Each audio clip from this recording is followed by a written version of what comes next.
So you bought a plane ticket to go to Italy so you can learn how to make spaghetti the real way, the natural way, the Italiano way. Hey guys, I'm TutsByKai. I'm Kai. We're back once again taking a look at how to make the Batman logo in Blender.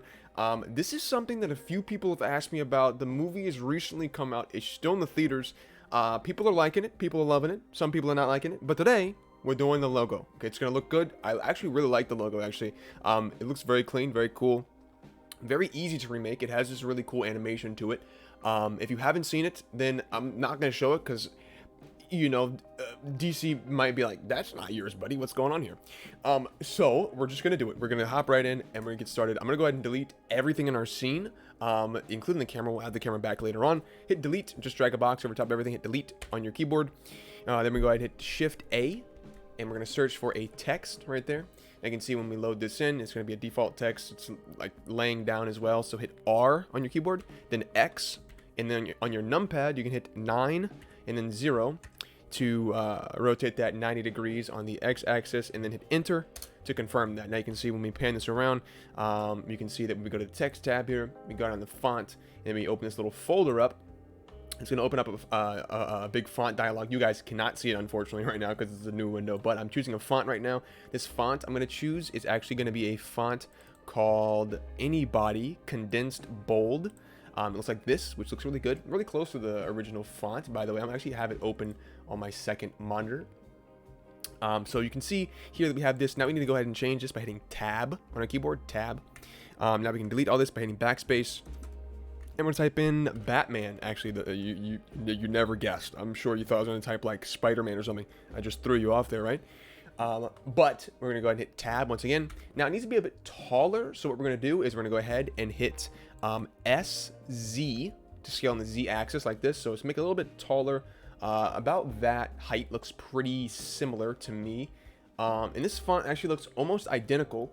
Except for the M. The little pieces on the M kind of go up a little bit too far. But other than that, it's basically the same. It's literally almost exactly the same, which is kind of freaky. We're going to go ahead and do one more thing, though. I need to go ahead and go scroll on down here until we get to character spacing and turn this down a little bit because it is too far apart. So we'll do like 0.95 maybe. Something like that. 0.95 looks really good. Maybe 0.96 actually. 0.96 looks even better, most likely. There you go. Now, with this done, you can see that we have the word Batman looking good, but we need to add, of course, the word the. So let's go ahead and hit Shift D to duplicate the word Batman, and then hit Z to move it straight up, so it's not like off to the left or the right or something. Now we can go ahead and hit Tab, left click to confirm that movement, by the way, and then hit Tab to go back into edit mode of the text, and then just type in the word the, obviously. Now I'm going to scale this down. I'm going to hit 1 on our numpad, and then zoom in a little bit. We're going to scale this down by hitting S on our keyboard. And before we do anything else, I want to go ahead and set the center of the text. So we'll go to the text column over here, and we'll change the horizontal alignment from left to center on both of these. So select the Batman word and the word. All right, now you can see there in the center. Now we can go ahead and move the word the down, and that is exactly what the Batman logo looks like. We're literally almost done, not even joking. We're gonna go ahead and actually change the character spacing of the word the back to 1 because it's a little too scrunched together. There we go. That is already so super close to what this logo looks like already, which is insane. So let's go ahead and continue. Now let's go ahead and make the background solid black by changing the color in the world tab here to a black color. And then we'll go to maybe material viewport shading. You can see that now the background's not visible because we need to go ahead and turn this little drop down arrow. Let's turn on scene world. Now you can see the background is indeed black now. Let's select the word Batman. Go to the material tab here. This little drop down box, select material. And we can change this to red Batman. Nice. We can go ahead and change the the color, sorry, to a nice red color. Get it as close as is possible. Something about right there looks pretty good. The word the Batman has a little bit of orange in it, so definitely don't go to the pinker side. Make sure you go to the more orangey side. It has a little bit of orange tint in there. Definitely not a pink tone at all. So about right there looks pretty decent for now.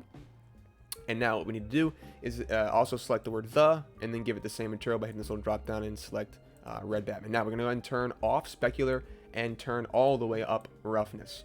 And we turn just everything else down. Don't need to be on. It's just a waste of space, really.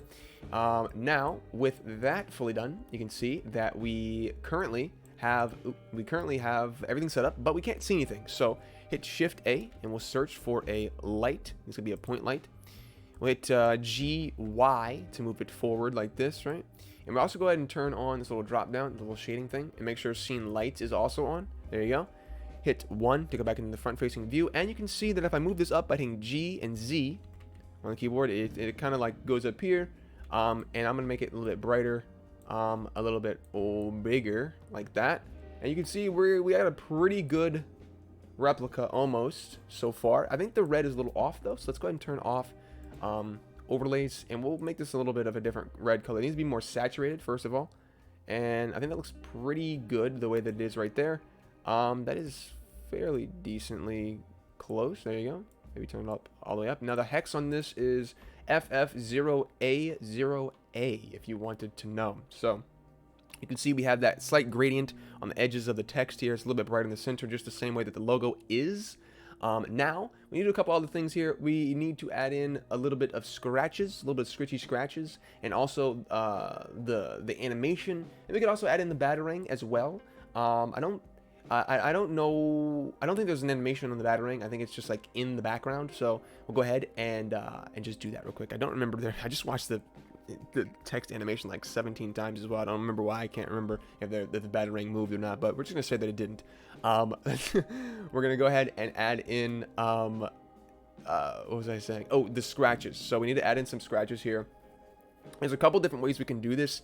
I'm trying to decide which is probably the best, most efficient way to get this done. Let's go ahead and put our cursor up in the top left of the screen here, and then just drag on over like that, and then go to hit this little button right here, and then go to the shader editor.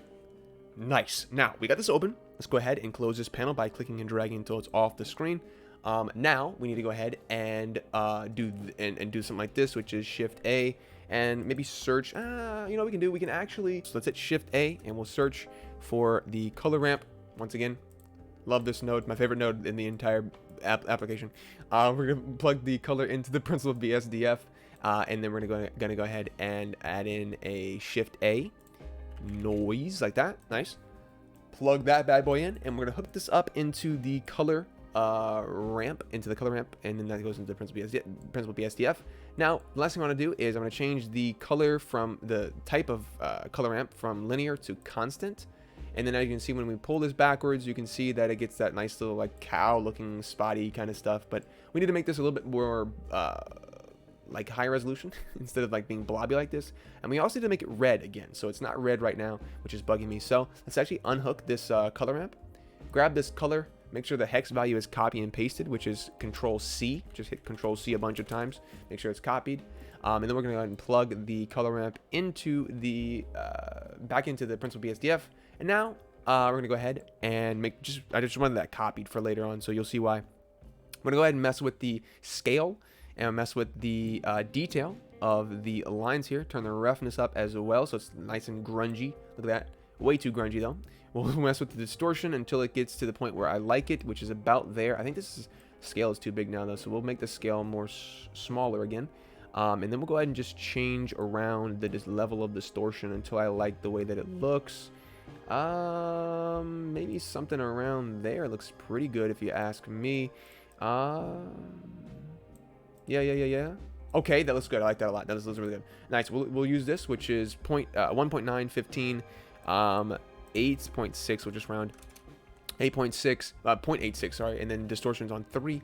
Now it's just black and white, which we need it to be red and black. So the way we do that is obviously if we were to go ahead and make this white color red, you can see that now we have that all set up. Now, so this is the easiest way I can possibly get these scratches in. This is a little bit more grungy than the actual logo, I believe, but it just looks really good. So we'll do this instead. Nice. With this done, I want to go ahead and move on to the next and, well, not the final part, but one of the final parts, which is, like I said, the animation. So let's go ahead and drag this off of the canvas. So just click and drag until your cursor turns into an arrow, and then just make that disappear. Now, with this done, I'm going to hit 1 on our numpad to go to the front-facing view. So 1 on our numpad, once again. Hit Shift-A, and we'll search for a camera. Boom. Now we'll hit this little button up here to turn our overlays back on so we can see what's going on. Hit 0 to go into the camera's view, and hit G and then double tap Z to move this backwards. There you go. Now you can see the Batman logo is there in full force. Now it's good. I'm gonna hit G, Z to move it upwards as well. So now you can see that is in the center as much as it's possible anyway. And then we'll turn our overlays back off so we can just see the logo at its full gloriness and full peak.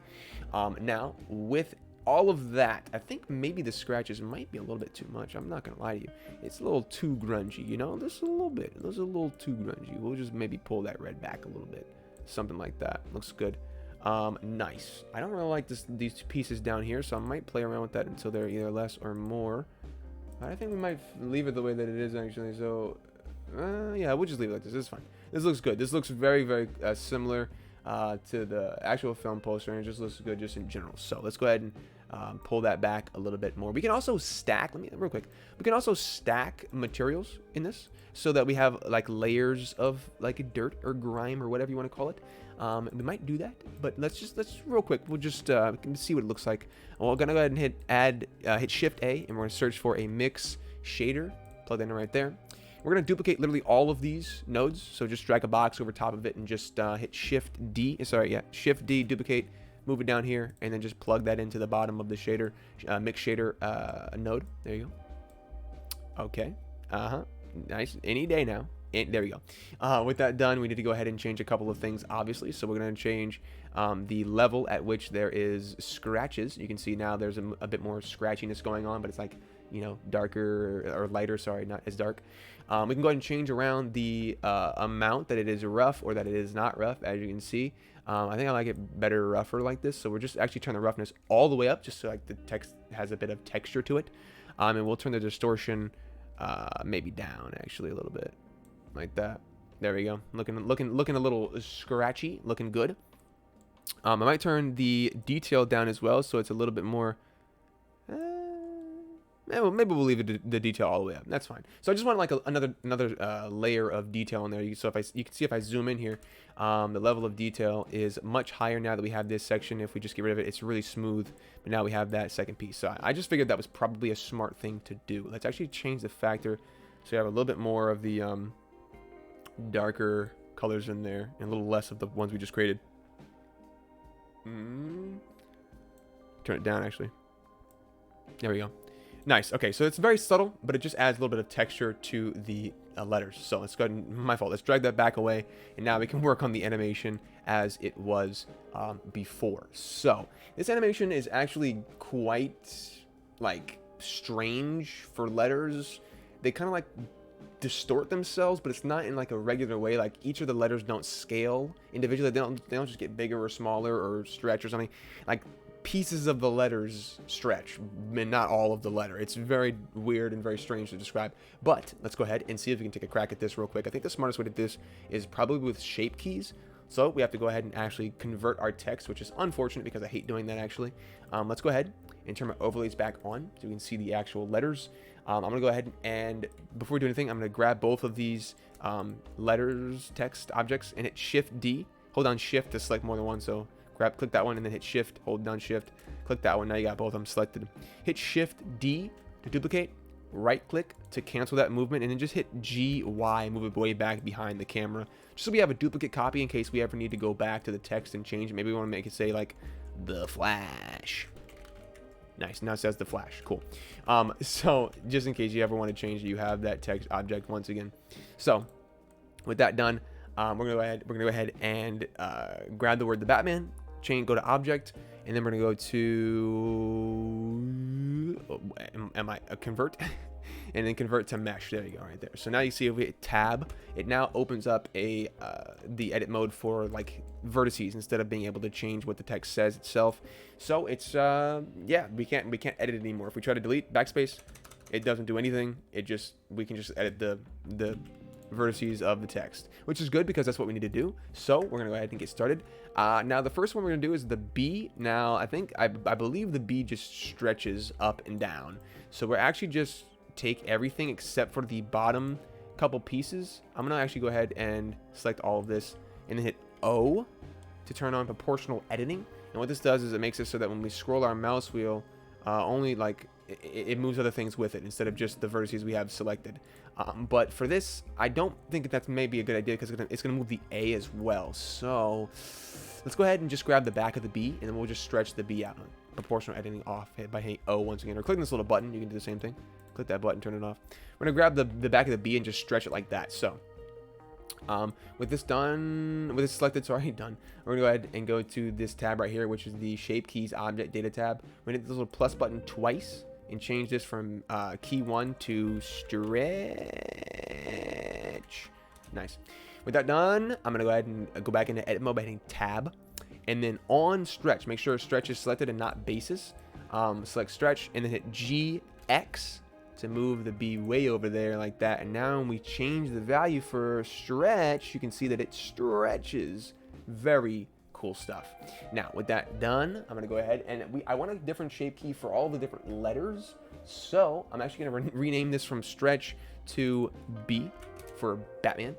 Then we're gonna do the A. So let's go ahead and create a new little keyframe by hitting, you can't do it in edit mode, so you have to go out of edit mode by hitting tab. Hit this little plus button and change this to A. Actually, we're going to change this to A1, like steak, you know. Now we're going to go ahead and grab the A by selecting all of these vertices, top vertices, which looks really good. I'm going to go ahead and actually stretch just the top piece. We're going to stretch this like that, maybe scale it in a little bit. There you go. Hit SX to scale like that on the scale on the X-axis. I kind of skipped past that a little bit. There we go. Now hit tab to go back out of edit mode. And you can see now when we stretch this A1, it now stretches like that, which looks super cool. Now the T, I think the T stretches from both sides. I think the A might actually as well. I'm not going to lie to you. We might stretch the A this, whoa, like this as well. So let's take a look at that. Yes, it looks really cool. It kind of deforms here a little bit. So let's maybe actually scale it down a little bit so it doesn't like cross over. There we go. Okay, that works perfectly. Nice. And then the T, I believe the T stretches from this way and from the bottom, but either way, I mean, it doesn't really matter. You get the idea of the type of animation. We're not trying to recreate it bit by bit. We're just doing the actual animation here. So let's go ahead and change this to T, and then we can do the animation for T. As you probably know, I'm going to just pull this over by hitting GX, and then this down here by hitting GZ. There we go. Now when we scale this, you can see that it scales like that, which looks super cool. The M, pretty much self-explanatory at this point, I believe, but we're going to keep going anyway. We'll grab all these, hit this little plus, add in an M, and then move it up like that. Not too far with the M. Maybe this little bottom piece as well. Move it down. There you go. And the A, we'll do this. I'm just breezing through this now, guys. We're going to call this one A2. I'm just naming them so we have an idea of what they're going to be called later on, just in case we need to get them right on the fly. We don't have to worry about what's what and what's going on. Move this like that, like this, like that. There you go. We might move this piece up a little bit, just a little tiny bit. The last letter we need is the N letter. There you go. Enter on that, and then we'll go ahead and stretch this. I'm not going to stretch that. I'm going to stretch this piece and this bottom piece. Looks really cool. Nice. With that done, now you can see that we have all of the animation for the letters. We just need to go ahead and actually animate it. So let's go ahead and go to the animation, back to the object data tab, and we can go down to the timeline. You can see that if I open this up, I'm going to change my start frame to 0 and then put it on 0, actually, obviously. Now we're going to go ahead and use the B key here. We're going to hit we're going to actually make it so that they're all supposed to be stretched before they start the animation. So let's stretch them all first, just like that. And then let's go ahead and hover our cursor over top of the value for B, the value, hit I, and then go to like frame maybe 30, and then change the value all the way down to 0.1. I'm going to go 0.1. There you go. And then hit I to insert a keyframe there. So now when we go to frame maybe 60, let's turn all the way down to 0 and then hover our cursor over top of that bar and hit I. You can see that when we play this now, it will now play and stretch together and then slow down, which just looks really cool. So let's go ahead and do that all for the rest of the letters. We can actually go ahead and copy and paste this, but I will do it by hand because it is just super quick and simple that way. We're going to go to frame, and I want to also make it a little different for each one. So we'll do 35 on this one. We'll change it to like maybe 1.15 or something like that. There you go. Hit I, and then go over here, and then turn it all the way down. Hit 0. This over here, same thing. Have our cursor, and we'll just like do some nice similar values. So it's not all exactly the same, but it all is very similar, so it doesn't like all animate together at the same exact time, because it can be a little awkward sometimes to have everything move the same exact way in an animation, especially when it's something that's like this, where it's supposed to be kind of grungy. It's not modern or like futuristic. If it's futuristic, then it's much easier to have everything move together, because you know things are like more robotic, but this is not that way. I'm rambling right now, but it's okay because we're almost done. Nobody found that interesting whatsoever. Just put this to 0. There you go. Now when we play this, you can see that it does like this, which is a very, very cool animation. As you can see, that is the Batman animation. You can do the same thing with the word "the," but obviously, you know, tutorial, we're not going to do that. I'm just going to move it down a little bit. So we'll just do like this. So we'll hit location, and then by the time this all comes down, we will put it about right there. Location, and then on frame 60, move it all the way down. Location. Now you can see this animation looks like this, which just looks so cool. That is the Batman logo. I'm also going to go ahead and turn our in frame to, I believe, frame 80. Yeah, there we go. Frame 80. And you can see that when we play this, it kind of loops like that, which looks really good. I also want to maybe animate the lamp. So on frame 20, we'll have the power all the way on 40.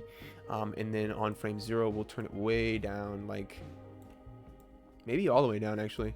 Yeah. And then when it plays, you can see that it kind of gets brighter. Maybe not all the way down. That's a little too dark, actually. We'll do something like that. So you can still see it, but it's like darker. There we go. Nice. Very, very cool stuff. Hope you ladies and gentlemen enjoyed it. I don't think I like the lamp animation. I'm not going to lie to you. I just want to leave it the way that it is. All right. So I hope you ladies and gentlemen enjoyed it. I will see you in the next one.